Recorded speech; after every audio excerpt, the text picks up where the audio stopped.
Me kõik elame digitaalses keskkonnas, kuhu endalegi märkamatult toodame iga päev massiliselt digitaalset prügi. Vanad kasutud failid, e-mailid, fotod ja muu koormab arvuteid ja röövib väärtuslikku aega. Telia otsustas hakata digitaalse prügi vastu võitlema ja kuulutas 25. jaanuari talgupäevaks. Saage tuttavaks, digitaalne koristuspäev. Telia töötajad võtsid 25. jaanuari muudest töökohustustest vabaks, et korrastada oma e-mailid, kaustad, failid, kontod ja muu digitaalse prügi ning kutsusid sama tegema ettevõtteid ja eraisikuid üle Eesti. Tagasiside oli suurepärane. Meiega koos koristas 72 väga tuntud ja veidi vähem tuntud ettevõtet, milles kokku enam kui 10 000 töötajat.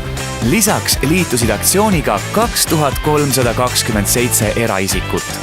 Saime palju positiivset tagasisidet inimestelt, kes suutsid talgupäevaga koristada oluliselt rohkemas mahus faile kui algselt planeeritud. Kampaanialeht sai 2 nädalaga 15 276 unikaalset külastust ja kokku puhastati arvuteid ja nutiseadmeid ligi 1 miljoni gigabaidi eest.